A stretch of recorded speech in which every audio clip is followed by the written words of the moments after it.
Hello, everyone, and welcome to the Golden Astrologer Podcast. This is Deb McBride, and I am in sunny, pretty, windy, chilly Escazú, Costa Rica, on Sunday, February 1st in the year 2026, and a new month is upon us. And yes, I said the word chilly because it is chilly here. And you don't expect me to say that, right? Yeah, but it's I've got a little mini turtleneck on with a short sleeve turtleneck, and it's and long pants, and it's very windy, and that's making it chillier than normal.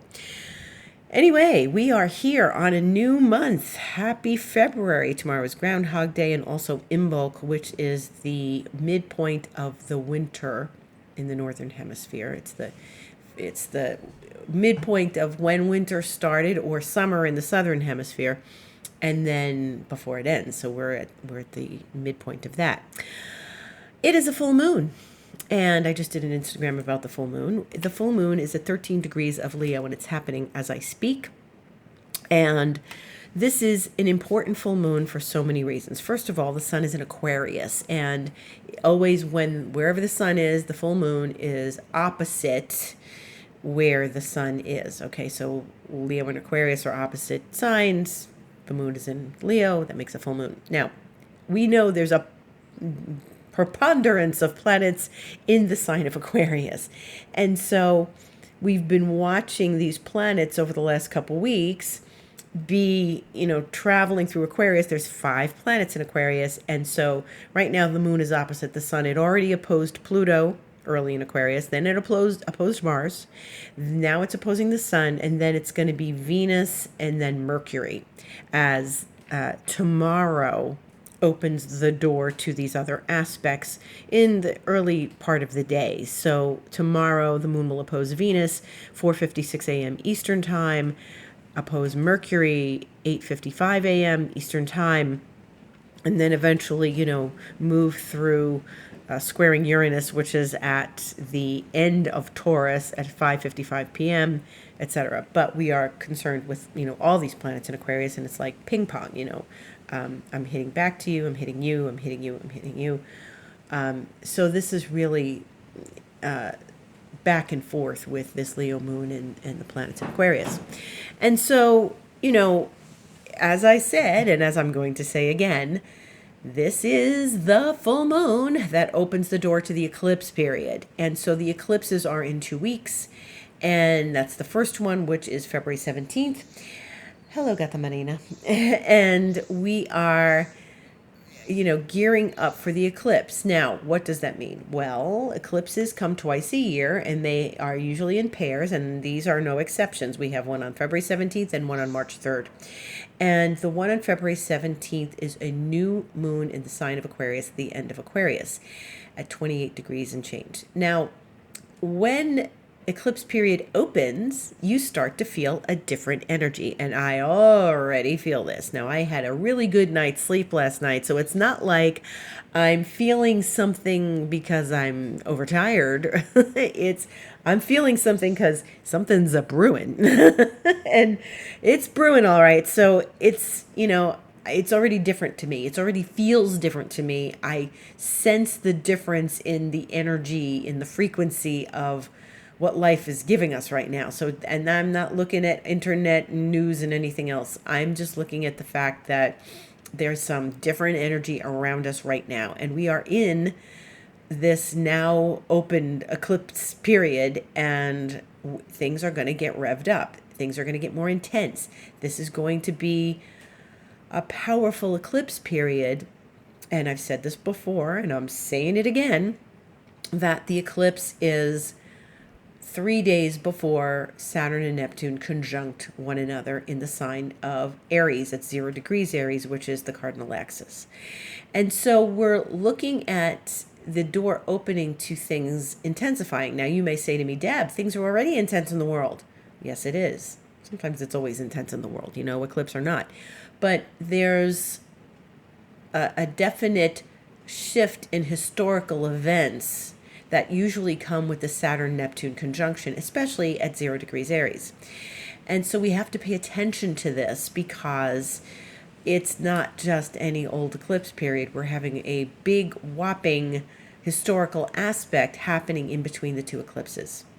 And just because things don't happen on the 20th of February, they might happen on the 16th, or they may happen on, March 1st or something, or April 3rd, and I'm just pulling dates out of a hat. Anything that happens during those times, it's generating something new. So remember 2 years ago when we had Jupiter and Uranus conjunct in Taurus, that opened a door in whatever house that landed for you. And this is what these planets, when they align, do. These long-awaited transits where the two planets get together and they're in conjunction in a sign, and they haven't done that in, a bunch of years. So Saturn and Neptune haven't done this in like 37 years. They were 1989. So this is an important moment historically because these planets don't do this very often, and then they happen to be doing it at what we call the world axis.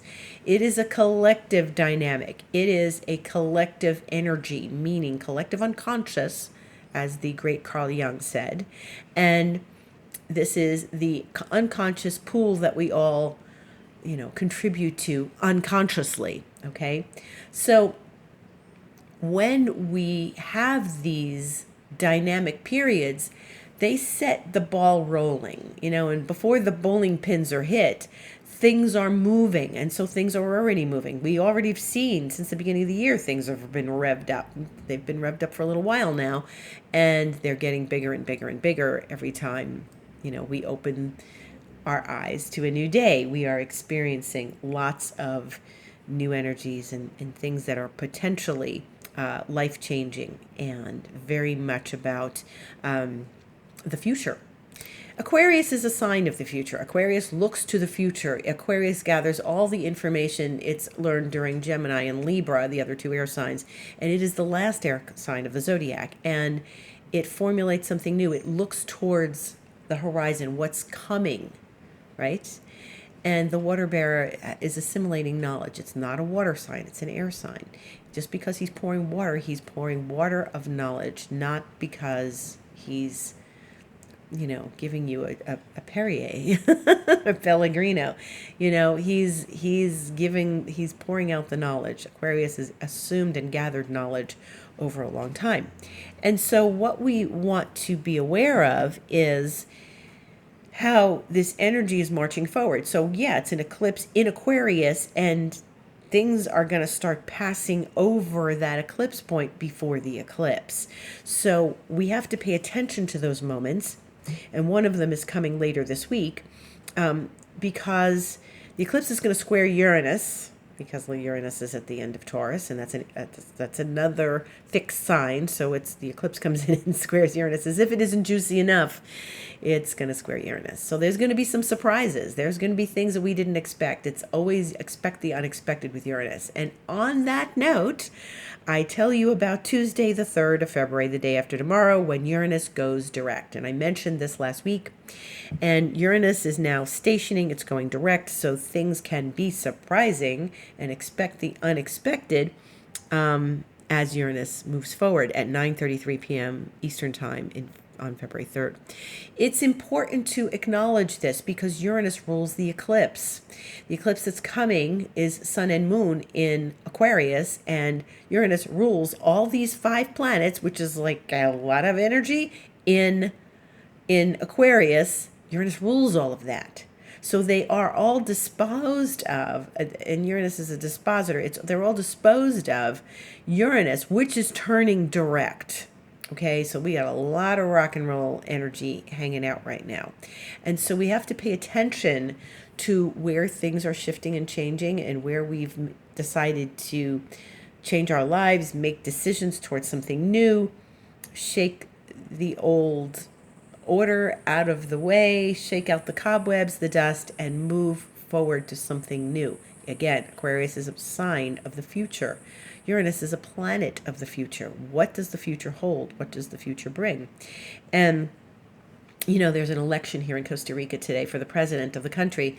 And, here, someone who has been president the last 4 years does not get to run again. His party gets to run again, or her party, and gets to run again, but that person is not president. So you don't get 8 years of a president here. So you can get their party. And apparently this current president's party is in advance. They're the ones that are in the lead, or they were up until now. And I said to my friends here, and they don't want this president's party. And I said, hey, Uranus is going direct. Uranus is the planet of surprises and the unexpected. It's a possibility that what everyone is expecting does not happen. So we'll see. I don't pay a whole lot of attention to it. I do pay some attention to it because this last president has not done good things with the dollar here. So that's a whole other matter. And there were some things that, reached me peripherally that I liked that he did, but it doesn't really matter. I can't vote here. So that's it. Anyway, so that's one thing that's going on in the world right now. And Uranus going direct is going to shake up all those planets. And we are expecting something different and unique, because Aquarius is always about unique and different than anything else, and contrary. Aquarius is always contrary. So let's see what evolves this week. Now, what else is happening? Oh, Uranus, by the way, is at 27 Aquarius, 27 and change Aquarius. And it's 27, in fact. And it's relating to about 12 degrees of the cardinal signs. So if you have something at 12 degrees, Aries, Libra, Capricorn, or Cancer, it might get tapped by this Uranus energy shifting forward. And they're all direct except Jupiter will go direct next month. But we got a ways before that because I think Mercury is going retrograde at the end of the month. So we're not, for right now, all the outer planets will be direct as of Tuesday evening. And so then Uranus goes direct just in time to receive squares from Mercury and Venus. And Mercury is going to square Uranus on February 5th, Thursday at 7:14 a.m. Eastern Time. Mercury and Uranus are interesting with one another. They're like the lower and higher octave of the same energy. It's about information. It's about, think of Mercury as your handwritten information and Uranus is your email or your text. Uranus adds the twist of technology into all of that. And Mercury is going to square Uranus, and that's very electric, very electric. So Mercury is in Uranus' sign, and that is going to be a wild energy because Mercury and Uranus relate to one another in that realm of energy and information and frequency. And Uranus always brings something extra special to the table. And so when Uranus gets involved, it's not Mercury, squaring, the moon or moon squaring Mercury. This is really about how these two planets interact dynamically when we receive information. We may get news that is unusual. We may get news that's a surprise. We may get phone calls from people we didn't expect. We may get Aquarius is about technology and the future, and it's about, the ideology of our lives, what our ideals are. And so we may receive some interesting collective information in the newspaper, perhaps, or just in our own lives, depending on where Mercury and Uranus are landing for you. So this is something particularly interesting because this doesn't happen very often, first of all. And Mercury doing this, Mercury's in Uranus' sign, Mercury's going to shake up things with Uranus. So people may tell us something and it's completely surprised. And I always say, when we have Uranus involved, aim for a breakthrough. Maybe you're working on a creative project and maybe you need the right idea or a campaign of sorts, and you need the right idea and the right words and the right summary and the right information. This is a great time to kind of push the envelope with that and sit with yourself and see what you can generate that's creative and different and fresh. And this is definitely fresh energy. It's new, it's dynamic, it's powerful. It's asking us to think outside the box for sure. We're being asked to go out of our usual places of thought and go someplace we don't normally go to. Follow a trail of thought down some other path that we aren't used to following, and see where it takes you. This is experimental. Uranus is experimental. Uranus is a little bit of the unknown. The outer planets always bring in the unknown factor, right? And so it's not something that we expect. So you don't want the typical things you follow because you're not being innovative. Uranus is the great innovator. It's the great awakener. So there may be some awakening information that comes forward to you in these moments that is important for you. So it could be in your work, in your own self-development, in your ideas for something creative. It could be in the way to handle a situation, perhaps with your family or your boss or something. So look for the new idea, what's fresh perspective, fresh idea, and something that is not overused or something you haven't relied on in the past. We're looking for something completely different in the realm of thought and communication. Okay, so sit with yourself and have some patience. Oh, this is a very impatient aspect. Uranus is never patient, and Mercury's not often patient either. So when they get together like this in a square, which is a challenging aspect, they are often asking us to poke down the alleyways that we don't really go. Take a peek down someplace that you don't go. Take a different route on the way home today. Walk a different path today. If you go out, maybe you're going for your speed walk or your jog, and you are saying, I'm going to take a jog around a different block today and see what that street's like. Shake up your schedule, your life, your path, your thinking. Because if you shake up your thinking, you're going to bring some new dynamics into your world, into your life. And that's what the outer planets want us to do. So that's one thing that's happening, 7:14 a.m. Eastern Time on Thursday the 5th. Then Venus is going to go ahead and square Uranus next Sunday the 8th, the next time I will be on this podcast. And it's at 4:49 a.m., so I hope you get a good night's sleep. If you're in that region of the world, maybe it's better if you're in a different region, like you're in Europe and it's like in the afternoon or the morning or something. Uranus is going to receive a square from Venus in Aquarius. So here we are again, except this is a little more complicated because Venus is in Uranus' sign and Uranus is in Venus' sign, right? So Uranus is in Taurus. Venus rules Taurus. Venus is in Aquarius. Uranus rules Aquarius. They are going to square one another, and that's going to be a deep stirring of what new and profound creative energies, relationship dynamics we can connect to. This is so important. This is so important because we want to pay close attention to how Uranus and Venus interact with one another and how that relates to our lives. So Uranus isn't going to move very much. So wherever Venus is in your life, Mercury is in your life. So Venus and Mercury are going to square. Remember, they were just conjunct the other day. They are going to square Uranus from their place in Aquarius, the two of them. And so we're getting some shaken up energy. Shake it up, loosen the cobwebs, sweep them out, connect with something that is typically maybe dormant or not looked at in your life. And you want to really work with this energy and take a little bit of a risk. Maybe you have to take a financial risk. Maybe you want to take that financial risk because it's going to give you better finances because Venus rules money. Maybe you want to take some risky path down your creativity line. That's really good. That's special. That's energy so that we can move in a different direction and open doors. That's what outer planets want us to do.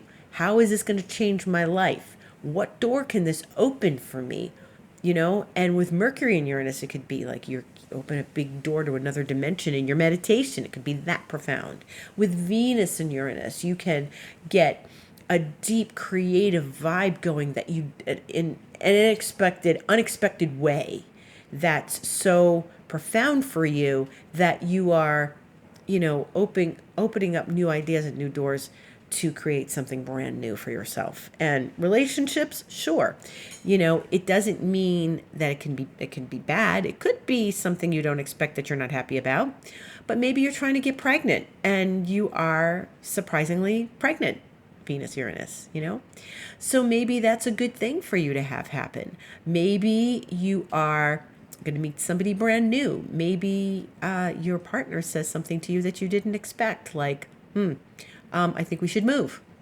Could be anything. And like I said, and I always say, Uranus, you write 1,000 things down, and it's never one of those. It's something you didn't think of. So don't try to outwit Uranus this week, because we got a lot of Uranus energy happening. And we already have a lot of Uranus energy happening because of all the planets in Aquarius. So we really don't want to speak before we think. We don't want to act before we think. We don't want to be impulsive. Impulsive is a no-no, okay? Impulsive does not get us anywhere this week. It might bring us down the wrong path. So you don't want to get fed up and storm out. This is not good for Venus-Uranus relationships, okay?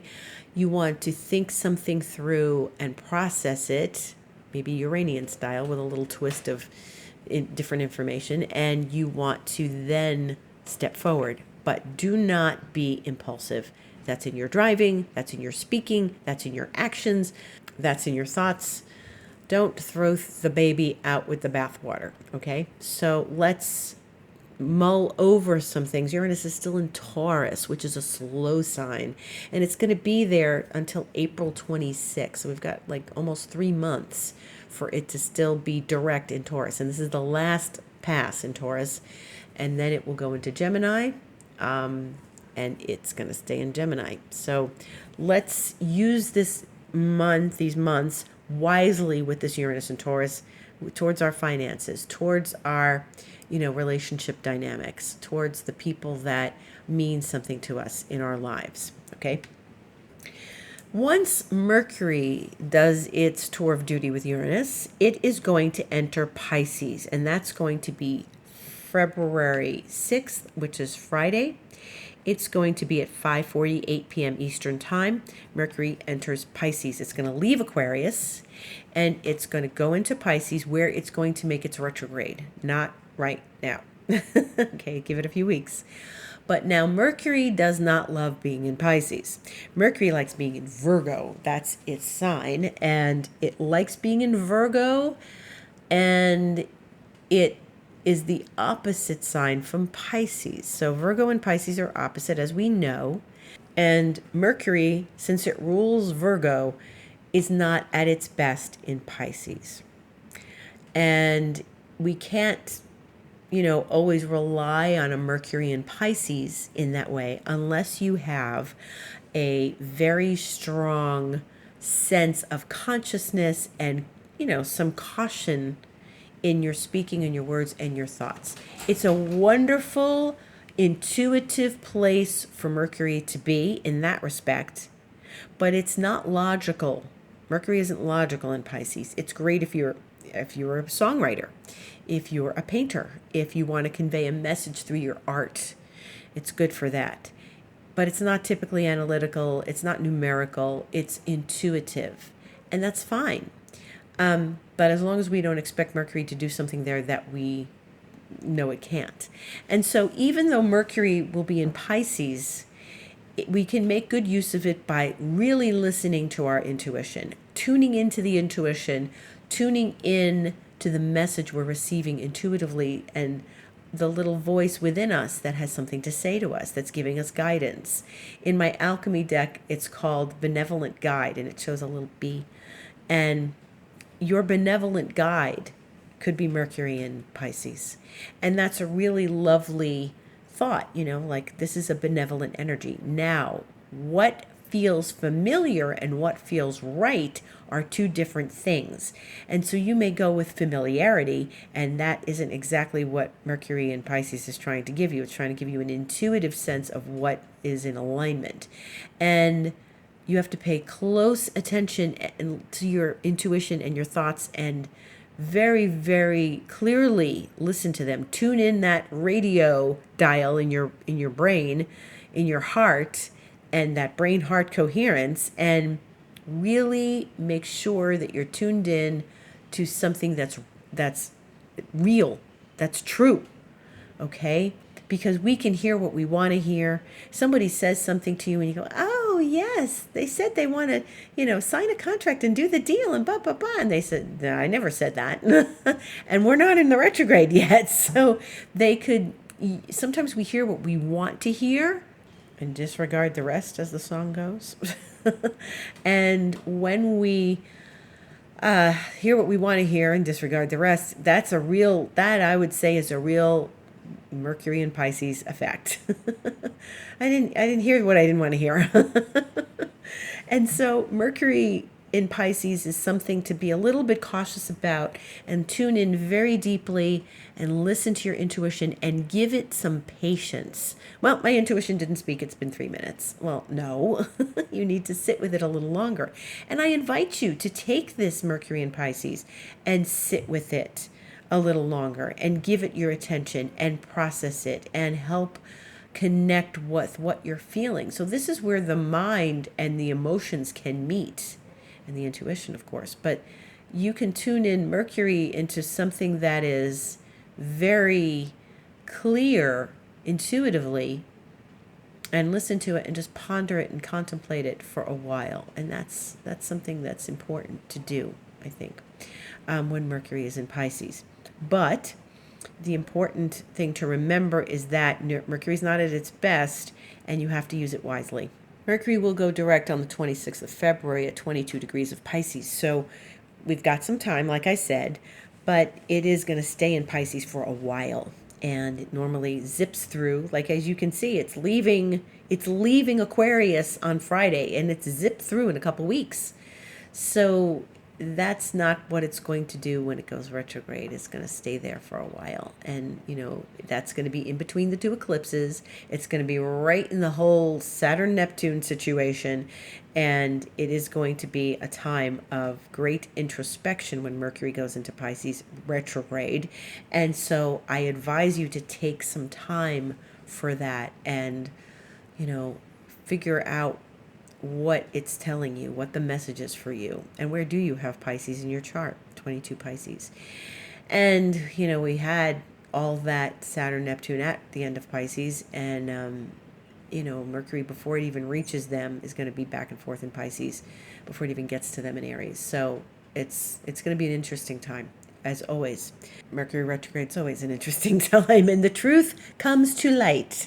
Mercury retrograde brings the truth out. So we're going to see some very interesting information come forward while Mercury is in Pisces. And Pisces is a sign of things being hidden. So stories that we wouldn't necessarily have access to might come forward while Mercury goes into retrograde in Pisces during the two eclipses and the Saturn-Neptune. And then, next week Venus is going into Pisces, but she likes Pisces. That's a good sign for her. She's exalted there. So more on that on next week's podcast as Venus goes into one of her favorite signs. In other realms this week, we just get some of the usual moon in Leo through then in Virgo. It will go through Virgo, Libra, and then Scorpio. Once the moon goes into Scorpio, it will start squaring all those planets in Aquarius. Remember, everybody else is going to stay there, even though Mercury is leaving on Friday. We still will have Sun and Venus and Mars and Pluto. So we've got 5 planets in Aquarius till Friday. And then for another few days, we'll still have 4 planets in Aquarius. And then Venus will leave, and then we'll still have those 3. But Aquarian energy prevails right now. So consider what is innovative for you. Where is Aquarius in your chart? Where would you like to know more about Aquarius in your chart, and how can you use this innovative energy to your advantage? And if you'd like to know more, you can always contact me and have a session by going to my website, thegoldenastrologer.com, and click on Book Online. And you will be able to book a session with me there.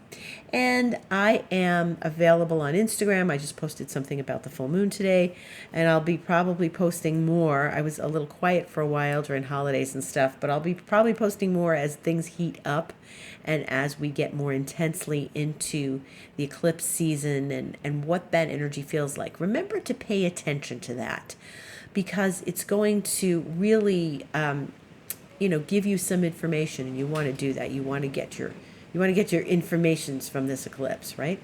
And what's important to you. And as this period that we're going into is going to be intense with eclipses and Mercury retrograde and Saturn Neptune, where are those happening in your chart? And that's why it's a good idea to set up a session with me. I'm also available for Reiki, which is a lovely, lovely process of healing and clearing and emotional clearing and clearing out the old patterns that we like to do when there are eclipses. And I'm also available for expansion mentoring, which is 3, 6, or 12 months. And that's great because you can spend more time with me and we can go deeper into your life and into sorting out, what's next for you. Have a beautiful week ahead. And I thank you for listening. Hang in there while Uranus goes direct. Don't lose your head.